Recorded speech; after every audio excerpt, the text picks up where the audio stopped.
তো hello guys, কি অবস্থা, কেমন আছো তোমরা? তো বরাবরের মতো চলে আসলাম আরো একটা ভিডিওতে। তো চলো বেশি দেরি না করে ভিডিওটা শুরু করা যাক। আজকের ঘটনা কি? আজকের ঘটনাটা বরাবরের মতো খুবই মজাদার হতে চলেছে। হেলিকপ্টার মিলন, যার নাম শুনলে বাংলাদেশের 98% শিক্ষার্থীর রাতের ঘুম হারাম হয়ে যায়। আর তার এরকম রকেটের মতো ওড়ার গতি দেখে আমাদের কলিজার পানি শুকায় যাচ্ছে। দুঃখের কথা কি বলবো ভাই, আমাদের কামব্যাকের আগে মিলন ভাইয়ের কামব্যাক হয়ে গেল।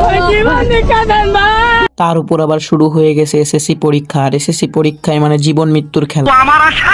তো চলেন মিলন ভাইয়ের মুখে শুনে আসি সে কি বলতেছে। নকল আর হবে না। মিলন ভাই তো বলতেছে যে নকল আর হবে না। চল না একবার শিক্ষার্থীদের মুখ থেকে শুনে আসি। হবে 2000 টাকাতে প্রশ্ন থেকে সবগুলো প্রশ্ন কমন পেয়েছি। ছি ভাই ছি, এইসব কথা কেউ প্রকাশ্যে বলে নাকি? গোপনে বলবেন এইসব কথা। আমার ছাত্রছাত্রীরা আমেরিকার মানের লেখাপড়া শিখবে।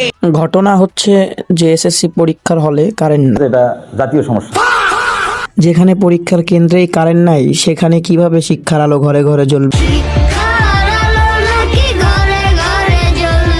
অনেক তো ঘরে ঘরে শিক্ষার আলো জ্বালানো হলো, এবার চলেন দেখা যাক এসএসসি পরীক্ষার্থীদের অবস্থা কেমন। কথা কি ক্লিয়ার না ভেজাল আছে? আমি খালি বলছি বিসমিল্লাহ, এরপর থেকে আমি 3টা লুজ পুরোটা ভরছি। এর উত্তরে আমার বন্ধু যা বলতেছে, ভাই আমি একটা জিনিস বুঝি না, ছেলে আর মেয়েদের বেলায় এত বৈষম্য কেন?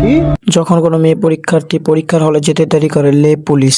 মোটরসাইকেলে আওয়াল সিদ্ধেশ্বরী ডিগ্রি কলেজ কেন্দ্রে পৌঁছে দেন শিক্ষার্থী সুমাইয়াকে। যে কারণেই হোক মেয়েটা লেট করে ফেলছে আর কি। তো আমার কাছে মনে হলো যে মেয়েটার আসলে হেল্প করা উচিত। আর আমাদের বেলায় লে পুলিশ। চলেন আমাদের মিলন ভাইয়ের স্বপ্নের কিছু বাস্তব রূপ দেখা যায়। একটু অপেক্ষা করুন, ইনশাআল্লাহ অনেক চমক রয়েছে।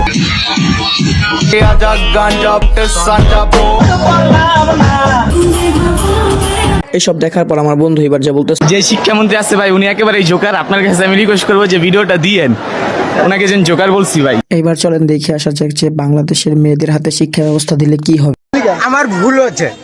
বাইরের দেশের মতো উন্নত করব, শিক্ষা ব্যবস্থা চেঞ্জ করতে একটু বেটার করতে চাই, এডুকেশন সিস্টেমটা চেঞ্জ করব।